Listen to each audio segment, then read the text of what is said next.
Other than Fenton, everybody else practiced. And Willie was part of that. I know that's where we're going to go here somewhere, but it's you don't have to. He's going to play. He was at practice. Look forward to the challenge of playing the Bills. We know what kind of football team they are, not only from playing them this year, but also the last couple of years. So, and they're well coached and they've got good players and should be a great atmosphere for a football game and with two good football teams playing each other. So with that, time, Jerry. Go first to Sam McDowell. Go ahead, Sam. Hey, Andy, on Willie, what kind of conversations have you had with him? And can you kind of just explain how you guys arrived at the decision that he'll still play Sunday? Yeah, well, I decided he'd play. I'm not going to get into the conversations, so I'm not going to do that. But I decided that after just hearing some of the information that I heard. So. Let's go next to Herbie Teope. Go ahead, Herbie. Coach, reference Clyde Edwards-Helaire. He put in a full practice Wednesday and Thursday. Are you comfortable enough to say that he will play Sunday? You know what, Herbie? I haven't met with Rick after this practice yet, so I'll get with him. I felt comfortable with him practicing today, and he did practice, full speed and all that. So, but listen, I'm still recovering from telling you guys he was going to play last week, so I'm not going to say anything until the fish is in the boat. Right? Let's go next to Adam Teicher. Go ahead, Adam. Andy, and a similar situation, similar question with Darrel Williams. Where do you feel like he is? How did he look in practice today? You feel like he'll be ready to go on Sunday? Yeah, I'll probably tell you the same thing. He moved around good today, but let's just let me see how he does. He only practiced today, so let's see how he does here in the next day. See where he's at. Let's go next to Matt Derrick. Go ahead, Matt. Hey, Coach, this week, Spags and Sean McDermott have talked about how that they really developed a brotherly relationship on your staff in Philly, and Leslie was part of that too, Ron as well. How just special was that group, and what is your role in this? You're too young to be their dad. I mean, are you part of the brotherly group too, or who are you in this metaphor? Thanks. You made me feel good. I'm not young anymore. Doggone it, Matt. I would tell you that they had great camaraderie amongst them. A lot of times you get a competition where one guy's trying to climb the ladder over another guy, and that's not what they had. I thought Jim Johnson managed it well, and they were lucky to have Jim as their mentor there. So, and I'd probably tell you that in a nutshell is really what took place. Let's go next to Sarin Petro. Go ahead, Sarin. Coach, running back question for you. I know you've always said when a guy goes down, it's next man up and next man up mentality, but you got to be aware, obviously, of who's in the game. How much of an adjustment do you have to make? I mean, I know you said, well, I don't know, how'd you put it? Different flavors. Every running back's got a different flavor. There's a lot of things going on that headset, play sheet and everything. Is it, difficult to remember what flavor you got there and where to look?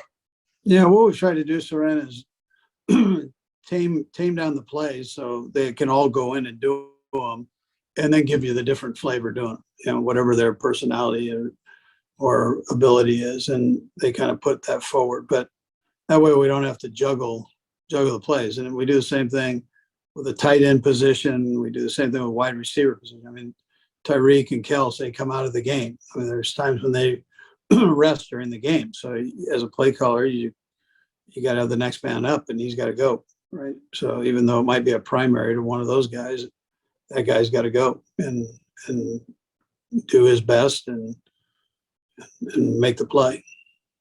So that's how we've kind of handled it, and the guys understand that. Next to Pete Sweeney. Go ahead, Pete.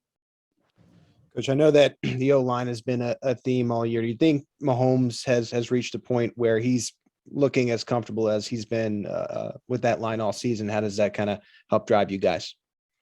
I would tell you yes, Pete. I mean, he He's, but again, every week is a new thing with the offensive line. I mean, we haven't been at this level.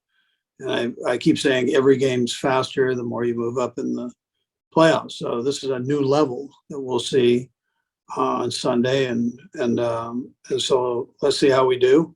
These guys will, they're going to play hard and work well together. So I look forward to that. That part of growing with the experience. Got time for a couple more. We'll go Nate and then Harold. Go ahead, Nate.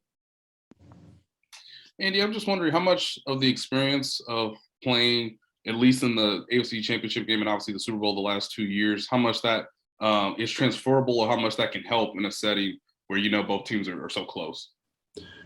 Yeah, so it helps with the guys that were here. So the other guys don't know that. They're learning it, but they didn't experience it. So, but I think this time of the year now they've got a pretty good idea of what this is all about, and the way we go about business and the intensity of whether it's a practice or what we expect out of the game.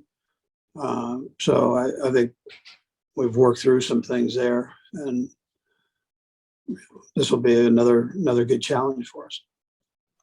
We'll go last to Harold Kuntz. Go ahead, Harold.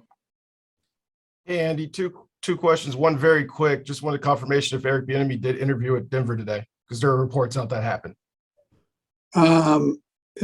It hasn't happened, but it's coming up. How's that? That's fair. He was at practice, in other words, and Gotcha. but you're heading in the right direction. It's just a little bit later. Gotcha. Also, the other question I want to ask you about Travis Kelce. There's a lot of lists of him in the NFL history books with him and Jerry Rice in the same sentence. From the beginning of how he's been here to now, and then all the success he's had against the Bills, especially last year's AFC Championship. Just what do you see in the progression of him from the guy you had to someone who's in the same names as a Jerry Rice in NFL history books? Yeah, it's funny because I remember going to those practices in San Francisco and watching Jerry when he was his first year and all the hype around him. And then he started off slow and then just exploded and in that first year. And so Travis has been different. Nobody really knew him coming in. He wasn't a first round pick. He was a kid out of Cincinnati. He was a different position. He's not really a hyped position per se. But to watch him grow, I think, has been fun for all of us. Wow, has he grown? I mean, it's in a lot of ways. I think you guys know that. I mean, he, not only as a man, but also as a football player. And, he's a good person. He's a good leader. He's been voted team captain for the playoffs here for the last 4 years or 5 years, whatever it is. So, I mean, that kind of says it all. Coach, we appreciate your time. Thanks for joining us. All right. Yep. Take care, guys. Thank you. All right, guys, that's it for today. If you guys have any questions,